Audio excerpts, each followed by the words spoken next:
en cita de luz. Tu vida puede cambiar, todo lo que puedas soñar. A la cima de la cumbre llegarás, en cita de luz.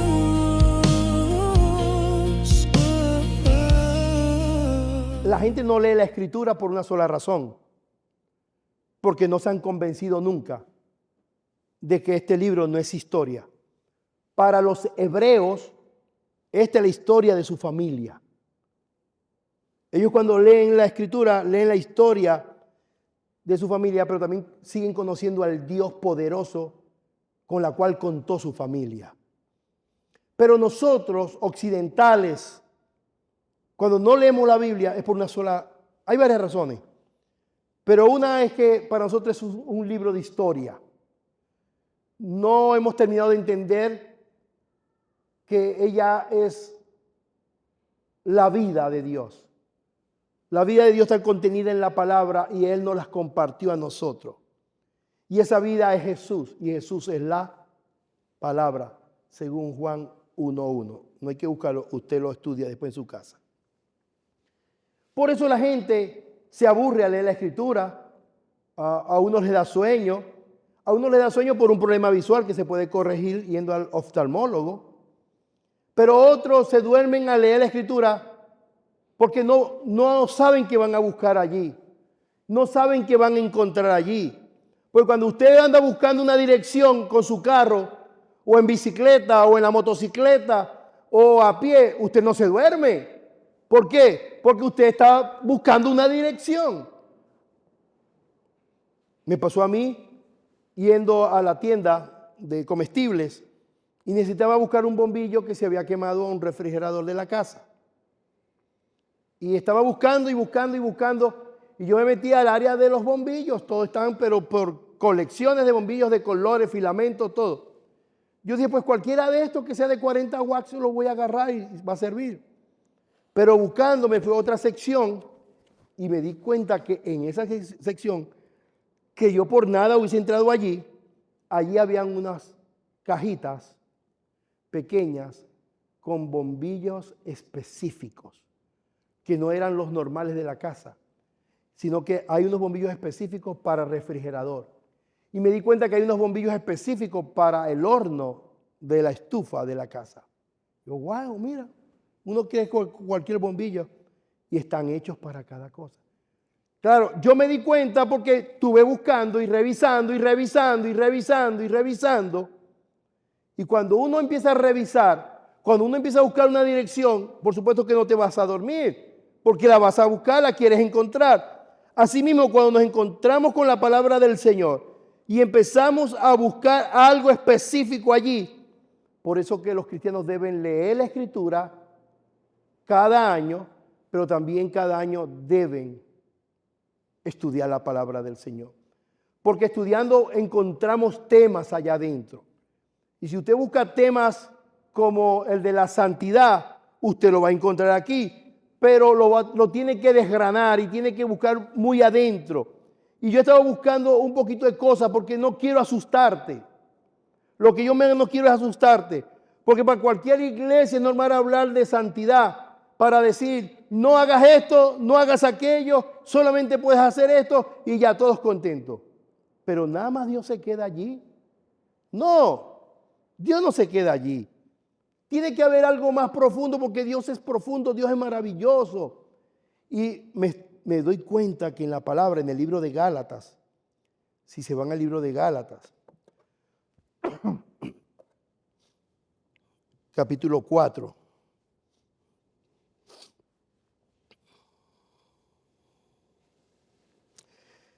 voy a leer un poco antes de donde me toca para...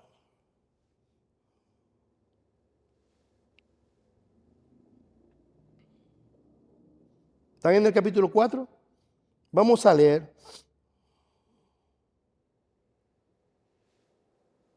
desde el 6. Vamos a leer desde el 6. Dice aquí, vamos a leer todo esto en el nombre del Padre, del Hijo y del Espíritu Santo. Por cuanto sois hijos, porque somos hijos, después de tener a Cristo en nuestro corazón, somos hijos. Dios envió a vuestros corazones el Espíritu Santo. Esa palabra envió, también del griego despachó. ¿Sabe qué es la palabra despachar? Hice comida y le despaché a mi familia. Le despaché comida a mi familia. A cada uno le despaché comida. Una palabra de compartir, pero con un grado de responsabilidad de que lo tengo o lo quiero hacer. Envió a vuestros corazones el Espíritu Santo. No se quedó con el Espíritu Santo, sino que lo decidió compartir. El Espíritu Santo de su Hijo, que fue el que nos prometió que sería enviado, el cual clama Abba Padre. El 7. Este es el medular.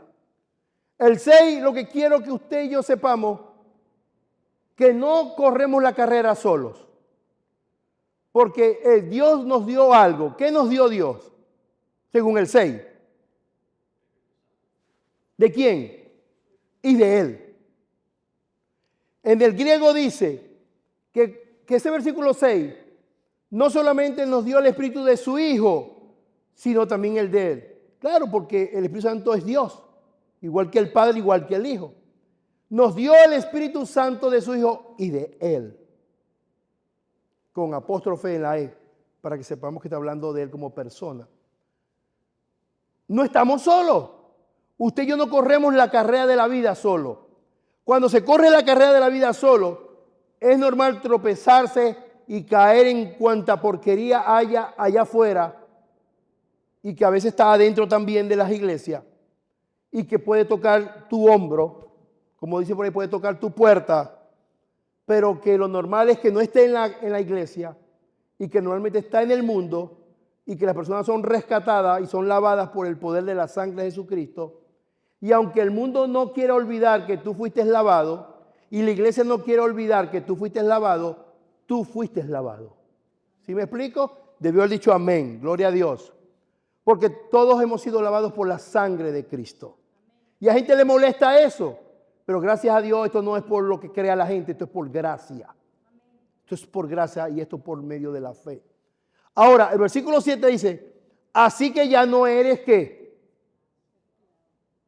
Y ese es lo medular, hermano, de lo de hoy. Que si en el 6 Dios nos compartió el Espíritu Santo, el de su Hijo, también el de Él. Y no estamos solos, no estamos solos. ¡Wow! Ahora no somos esclavos. Ya usted y yo no somos esclavos del pecado. Podemos ser esclavos si queremos, pero no debemos querer ser esclavos. Así que ya no eres esclavo, sino hijo. Porque usted se acuerda que el pasaje habla de que cuando el niño, dueño de todo, que es señor de todo, y el niño esclavo, no hay diferencia porque son niños. Pero cuando éste crece, es dueño de. Pero hay una diferencia. El niño esclavo es niño esclavo. Pero el niño que es dueño de todo es llevado por dos grupos. Tutores y administradores. Eso tiene que darse su estudio para eso. Tutores y administradores, aunque es dueño de todo, hasta que llega a la edad adulta. Y cuando llega a la edad adulta se da cuenta que es dueño de todo. Aún por encima de los tutores y por encima de los administradores. Lo cual le atañe un nivel de responsabilidad muy grande y que tiene que entenderlo. Desde niño tiene que ser entrenado para que se dé cuenta que cuando sea grande va a tener mucha responsabilidad y eso está en manos de los tutores, no de los administradores. Entonces cuando ya somos nosotros lavados con la sangre de Cristo y hemos recibido el Espíritu Santo, ya no somos esclavos, sino que somos hijos. Pero aquí viene el grado de responsabilidad. Y si hijo, también heredero de Dios por medio de Cristo. Heredero de Dios. Heredero de Dios.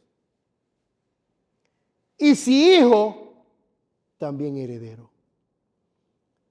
Si usted y yo hemos heredado las bendiciones de Dios por haber sido lavados con la sangre de su Hijo Jesucristo, Dios le informa en esta hora, y es lo medular, que usted no es un esclavo. No sé si me explico. No sé si lo está viendo. Usted no es esclavo. Usted no es esclava del pecado. Usted no es esclava de Satanás, que saben que yo casi nunca lo nombro aquí. Vale muy poco para que yo lo nombre aquí. Yo le llamo el perdedor. Usted no es esclavo ni esclava del perdedor. Y tampoco tiene que ser esclavo y esclava de sus malos pensamientos. No debe ser esclavo ni esclava. Porque somos hijos de Dios. ¿Puede decirlo conmigo? Yo soy hijo de Dios. Y si hijo, heredero. Wow. ¿Y qué se puede heredar de Dios? Dígame. ¿De Dios se puede heredar los vicios? ¿De Dios se puede heredar la mentira? ¿De Dios se puede heredar los chismes? ¿De Dios se pueden heredar las enfermedades? No, no. De Dios se hereda la ciencia. De Dios se hereda la paz. De Dios se hereda el gozo. De Dios se hereda la alegría. De Dios se hereda la superación. De Dios se hereda la prosperidad integral. Siempre hay que poner esa palabra porque ya es peligroso no usar esa palabra. Integral. De Dios se heredan las virtudes. El fruto del Espíritu viene de parte de Dios, nunca de lo malo. Entonces usted y yo tenemos que descubrir qué significa ser heredero y se lo doy de trabajo. Se lo doy de trabajo qué significa ser heredero, para que esta semana usted lo investigue. ¿Y por qué quiero que lo va a investigar? Porque a usted le conviene descubrir toda la herencia. Porque la herencia se recibe por pacto. ¿Cuántos saben eso? Se llama testamento. Y para que el testamento se active, tiene que morir el testamentario. Jesús muere y resucita y va al Padre. Y nos deja el testamento a nuestro favor. Pero lo que pasa es que, hablando de santidad, la gente se preocupa todo el tiempo del pecado. Y por preocuparse del pecado, les encanta acercarse al pecado. Pero mi trabajo no es acercarte a ti al pecado. Mi trabajo es acercarte a ti a la herencia divina. Aleluya. Yo como usted hubiese saltado hasta en la banca. Conocer la herencia divina. Mire, ¿usted cree que una persona cambia porque hoy le den 5 millones de dólares? ¿Usted cree que una persona va a cambiar adentro? No. El dinero no cambia a nadie, pero tiene el poder para sacar todo lo que está dentro. Orgullo, vanidad, soberbia. Una persona con 5 millones de dólares mañana va a hacer cosas y a comprar cosas que no las necesita y que no las debe comprar. Pero como puede, se quiere dar el lujo de comprarla. Por eso que, y nosotros los hispanos, porque esto no lo puede decir aquí un gringo, porque un anglo, porque nos va a molestar porque somos hispanos. Pero como yo soy hispano sí lo puedo decir. A los hispanos somos los que menos nos gusta vivir en bajo perfil. No nos gusta vivir en bajo perfil. De Dios heredamos las mejores cosas. De Dios heredamos las mejores bendiciones que pueden haber sobre la tierra, tanto interiormente como exteriormente. Pero como la iglesia a veces le cuesta sumergirse en investigar cuáles son todas esas bendiciones internas y externas que Dios ofrece, vivimos una vida muy liviana, una vida muy superficial, y eso nos acerca rápidamente a lo que no es bueno. El viernes hablábamos de cosas que no son pecado, pero que la gente se acostumbra a fallarse a sí mismo. Y cuando se acostumbran a fallarse a sí mismo, lo ven como normal. No es normal. No es normal. No lo es. El cristiano tiene que acostumbrarse a ganar.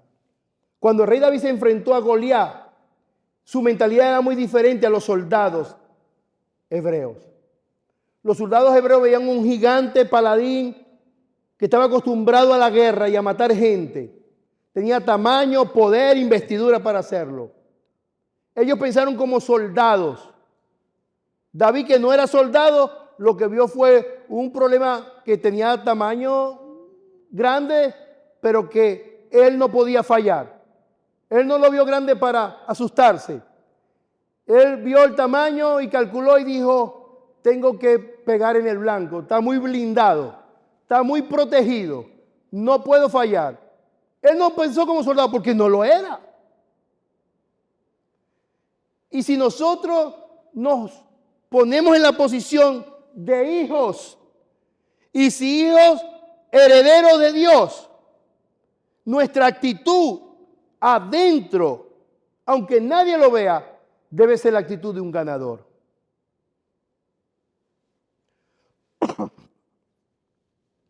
No me asusta cuando hablo con un adulto que su boca, sus palabras son de perdedor. A mí no me asusta eso, porque es un adulto. Se me arruga el corazón cuando oigo a los jóvenes y a los niños hablar como que les va a costar el mundo conseguir una meta en el futuro. Eso sí me arruga el corazón, porque sé que ese pensamiento que está saliendo por su boca es el entrenamiento que ha recibido, por lo general en su casa, no en la iglesia.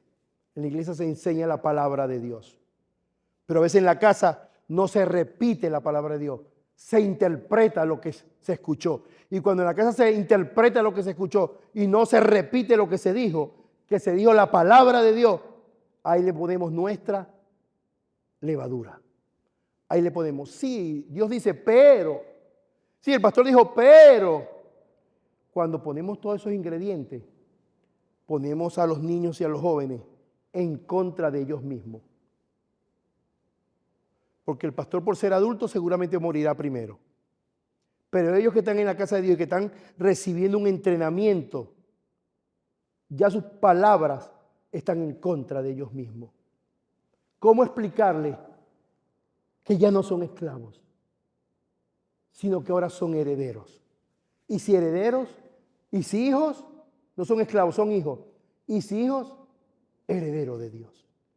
Cuesta mucho explicar esto, porque en su casa han recibido entrenamiento de lo contrario. Pero también escucho niños y personas jóvenes de la iglesia donde su boca me predica a mí, su boca me enseña a mí. Cuando un joven o un niño me dice, yo voy a hacer esto cuando sea grande, y voy a hacer aquello, y voy a lograr esto. Y ya le dije a mi papi que voy a viajar, y que voy a lograr, y que voy a tener este carro, y voy a tener aquel camión. Y yo los oigo y digo, wow, lo que le están metiendo en la cabeza es dinamita. ¿Por qué esto tiene que ver con santidad? Porque nosotros no somos esclavos. Lo dice la palabra del Señor. Y yo a eso digo amén. No sé qué dice usted. Yo digo amén porque eso no es, ahí no dice primera de Edgar 2.4, dice Gálatas 4.6, que es la palabra del Señor. Yo no tengo otra cosa que decir a la palabra del Señor, amén. Y si dice que yo soy libre de la esclavitud, yo me lo debo creer. Yo se voy a enseñar a todos alrededor de mí. A todos alrededor de mí yo les voy a enseñar que no. Por eso que Edgar Palma a veces tiene problemas con la gente. Sí, yo lo sé. Por mi forma de hablar. ¿Por qué? Porque yo no sé cuándo me voy a morir. Yo en verdad no sé cuándo me voy a morir. Pero no quiero que me recuerden como el mejor chistólogo de la iglesia. Yo no, porque yo no tengo nariz grande. Si yo tuviera la nariz grande, me la pintara de blanco. Que ya Lincita se ríe. Me la pintara de blanco y fuera el payaso. Me traigo unos zapatos grandes y yo soy el payaso de la iglesia. Pero a mí no me van a preguntar cuando llegue al cielo si los hice reír, sino si los enseñé y los entrené para la vida. Y hoy te estoy entrenando para que tú sepas y entiendas que el pecado no tiene que ver nada contigo. Nada contigo. El pecado no tiene que ver nada contigo. Nada. Porque tú, de paso, por la palabra, si fuiste lavado por la sangre de Cristo y ya te diste cuenta que no eres esclavo, ya te diste cuenta que eres hijo de Dios y ahora te das cuenta que eres heredero de Dios, entonces tu mente y tu corazón es Dios. Y si tu mente y tu corazón es Dios, tú no eres un hijo de desobediencia. Porque todos los males que dice la Biblia vienen sobre los hijos de desobediencia.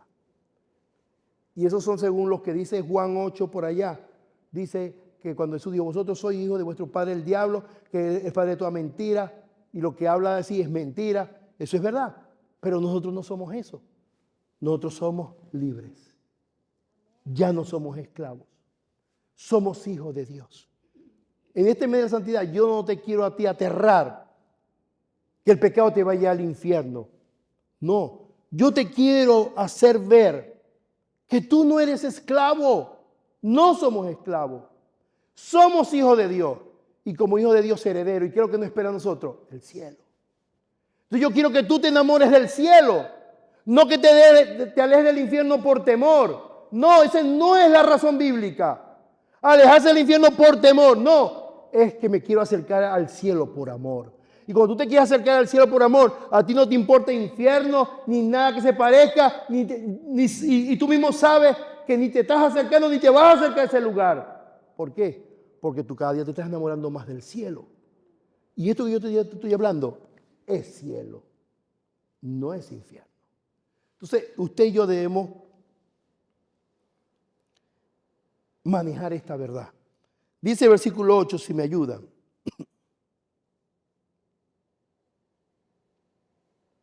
Es nada más para complementar. Ciertamente en otro tiempo, no conociendo a Dios, servíais a los que por naturaleza no son dioses. ¿Quiénes son los que no son dioses? Elementos, cosas humanas que creamos y que nos enseñan en la familia. Y hay cristianos tan débiles, que yo los preparo, hay cristianos tan débiles, que siendo cristianos, escuche, ponga atención a esto, ustedes son cristianos y van a la casa de una abuelita que no es cristiana,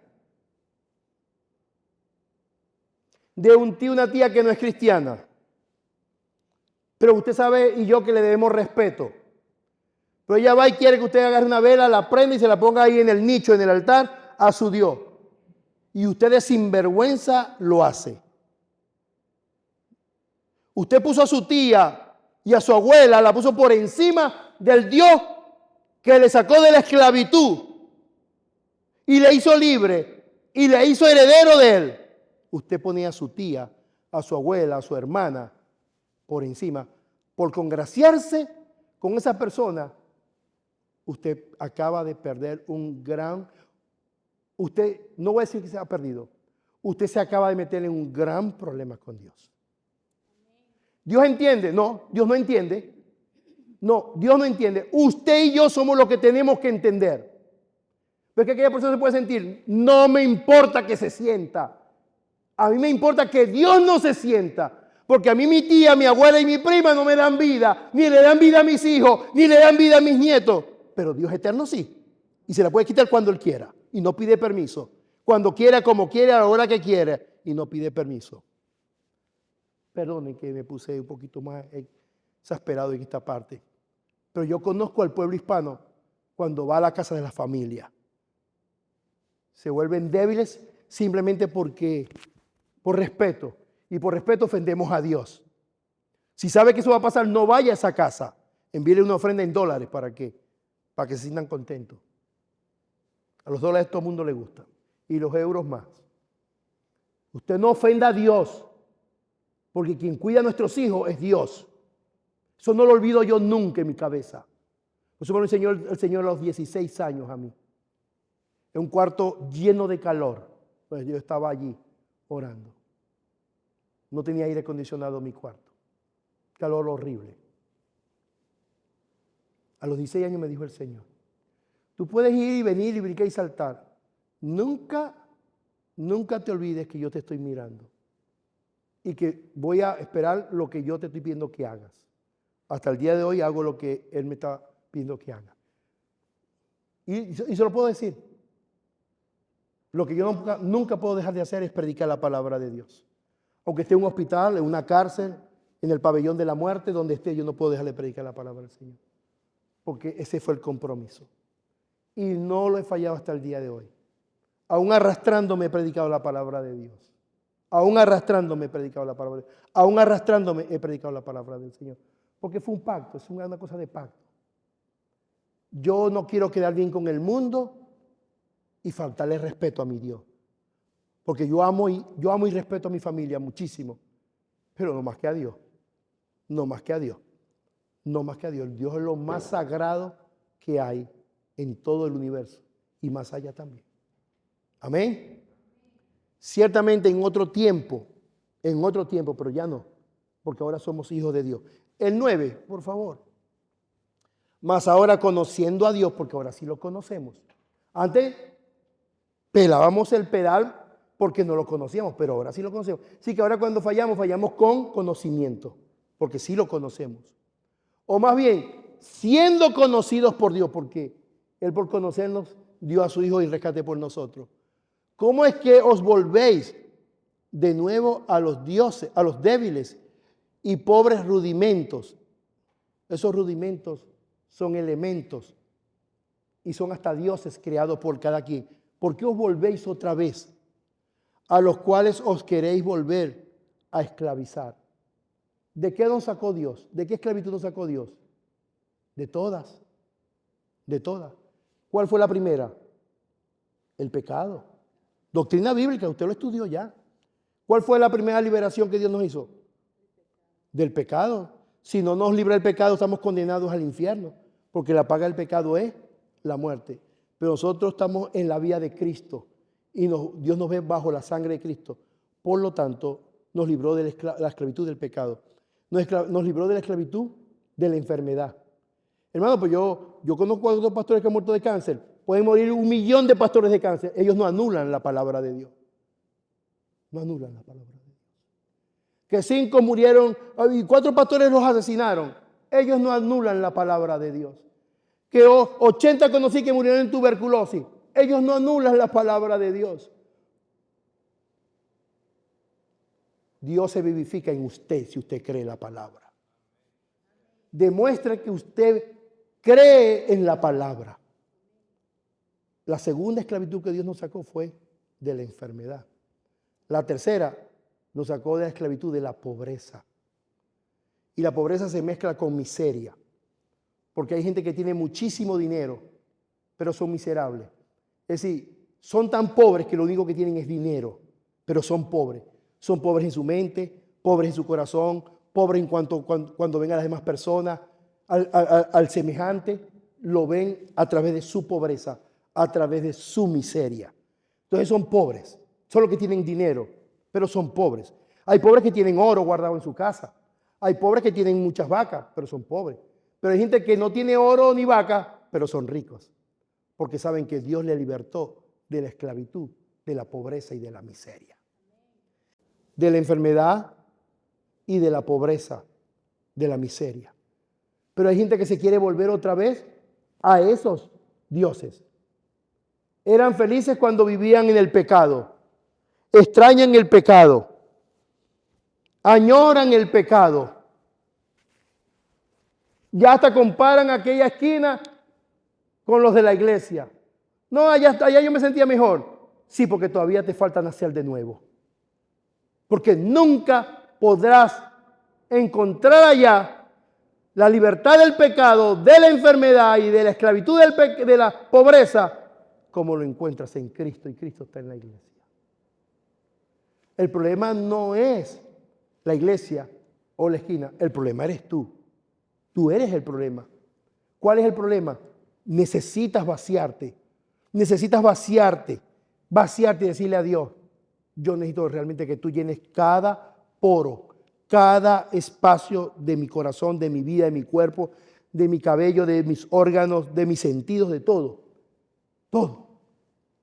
Porque si no, entonces, ¿cómo entenderemos que en verdad ya no somos esclavos, sino libres? Cristo nunca se sintió pobre, aunque se hizo pobre. Se hizo pobre dejando todo, se hizo pobre para enriquecernos a nosotros, dice la Escritura. Cristo nunca, Él no fue a la cruz tratando de no ir. No, Él fue feliz. Mucha gente piensa que Él quiso dejar la cruz y no ir a la cruz. No, Él le dijo a los discípulos que Él estaba presto, que pronto iban a esto.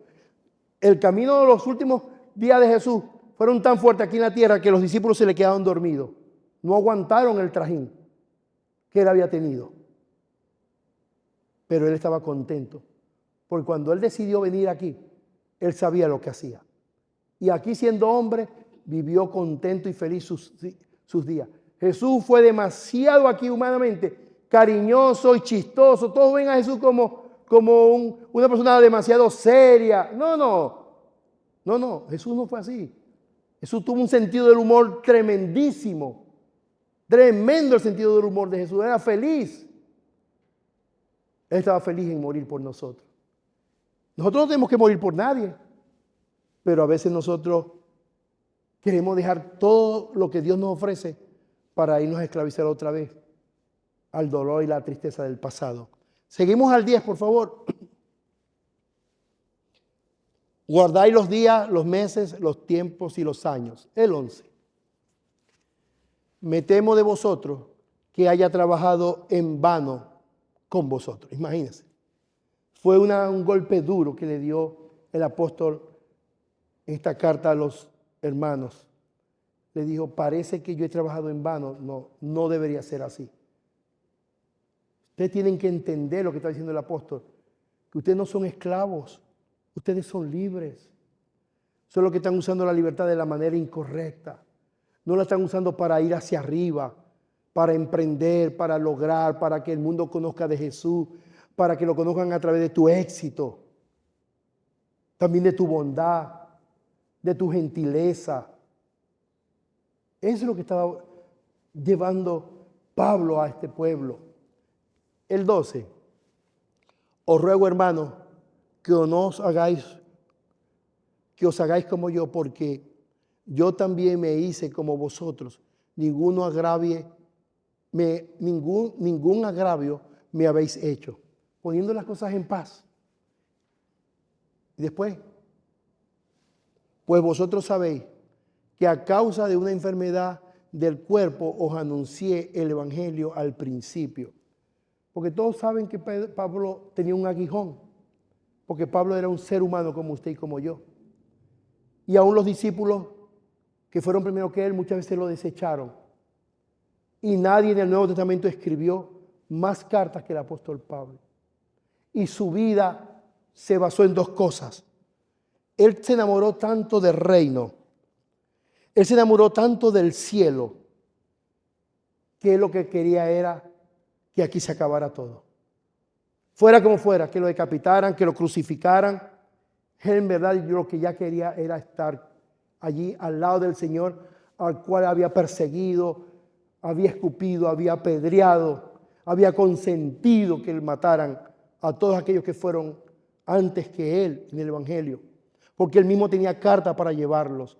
Pero cuando él se enamoró, porque él no escribe esta carta como escribirla un poema. No, recuerden que esto es una revelación de Dios. Y Pablo mismo entendió que él había hecho mucho mal. Y ya lo que quería era irse con el Señor. Pero el Señor no se lo permitía. No se lo permitía, porque Dios tenía un plan. Y el plan era que llegara hasta Roma y predicara en Roma. Pero este hombre conoció que ahora que estaba preso y que lo azotaban y que lo encadenaban, ahora entendió que él era libre. Antes era el que azotaba, el que encadenaba, el que asesinaba, pero era un esclavo del pecado y de la religión. Pero ahora entendió que el reino no era aquello era religión, que el reino era vivir para el Señor, servirle al Señor, predicar el evangelio, porque en la institución del reino en la tierra, eso es imparable y no tiene que ver con la religión. La religión, ni siquiera los torpedos de la religión no pueden detener ni desarmar el establecimiento del evangelio del reino de Jesucristo aquí en la tierra. Y usted y yo somos parte de esto. Pero cuesta mucho poder ayudar a Jesús queriendo ser esclavos, queriéndole poner una mosca encima al perfume. No se puede. No se puede. Nuestra vida es de libres, no de esclavos. Y cuando pongo lo de la mosca, porque la palabra dice que las moscas hacen heder el perfume del perfumista. Nosotros, tu análisis, escuche bien esto que le voy a decir, ojalá le sirva. Es algo que se lo enseñé a mi esposa, de ella para conmigo y de mí para con ella. A veces las parejas piensan que tienen el derecho a decir todo lo que les dé la gana. No. Porque son pareja. No es la mamá que somete al hijo porque es un niño o una niña. Un día se le va a rebeldizar. Ni tampoco usted es Dios. Dios habla y el pueblo escucha. Y si no, que se lo trague la tierra. No, tampoco así. Hay una fórmula que le voy a regalar. Usted no puede decir todo lo que piensa. No puede. No tiene el derecho, ni tampoco tiene la autoridad. Un esposo no le puede decir a la esposa todo lo que piensa. No puede hacer eso. Eso es destructivo. Una esposa no le puede decir al esposo todo lo que piensa. No es Dios. Todo eso puede ser destructivo. Entonces, ¿cómo vivimos? Como seres humanos, en parejas. No como que la mujer es dueña. Hay mujeres que son calladitas, pero le pusieron un sello atrás al esposo y el esposo es propiedad. Ella puede decir lo que le da la gana, él no puede decir nada. Se arruina ese día el matrimonio. Y él, por no saber su lugar, se calla. Por no saber su lugar. En el evangelio somos libres, pero tenemos que tener cuidado. Mucho cuidado. ¿Usted cree que mis hijos me dirían todo lo que ellos piensan de mí?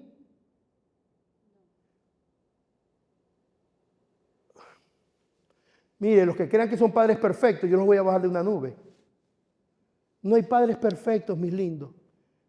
Tus hijos nunca te van a decir lo que piensan de ti, porque te harían el daño más terrible que hay. Porque no hay peores jueces que los hijos. No hay peores jueces. Dios es que no tiene miedo, Dios, porque Dios es perfecto. Cuando usted oiga algo de Dios, no le ponga su cereza.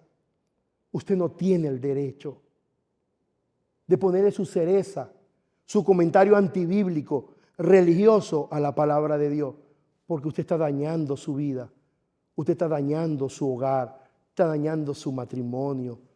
Es poquito a poco, pero lo está haciendo. Lo está haciendo. La palabra de Dios es perfecta. No engaña ni se engaña. Promete que ni una tilde pasará hasta que se cumpla. Que todo pasará, pero ya no pasará. Y yo te acabo de decir que tú eres libre. Te acabo de decir, informar que tú eres hijo. Y te acabo de informar que eres heredero. ¿Por qué querer ponerle una mosca en vez de una cereza a algo que no me corresponde? Si es la palabra de Dios, ¿por qué le quiero poner yo una mosca? Debería ponerle una cereza. ¿Cuál es la cereza? Amén. Creo y recibo esa palabra, Señor. No la entendí, pero la creo y la recibo. Esa es una cereza. Pero no le pongo una mosca. Es que yo pienso. Es que no siempre es así. ¿De qué me habla? ¿De tu experiencia? Por favor. ¿Tu experiencia? ¿En verdad me hablas de tu experiencia? ¿Me hablas de lo que has aprendido? ¿De eso me hablas? ¿Con eso me quieres convencer que sabes más que Dios? No te creo. No te creo. Dios sabe más. Dios sabe más. Y Dios es perfecto. Nosotros no podemos decir todo lo que pensamos. porque hasta terminamos ofendiendo a Dios. Y cuando ofendemos a Dios, tienes un problema ahora que arreglar. Un problema con Dios. De esta manera es que se vive la santidad. ¿Te das cuenta? Yo no te he dicho cuántos pecados hay que dejar y qué cosas son pecados. Yo te estoy hablando de la grandeza del Evangelio y de la grandeza de nuestro Dios. Y que nos enamoremos más del cielo. Ni pienses en el infierno, ni pienses en eso. Tu relación es con el cielo, con los manjares del cielo, con las bendiciones del cielo. Por eso que yo aquí ni nombro al perdedor, porque él es tan bajo que yo no lo puedo nombrar aquí. Yo nombro al Rey de Reyes y Señor de Señores, al Todopoderoso. Denle un aplauso al Señor. En Cita de Luz.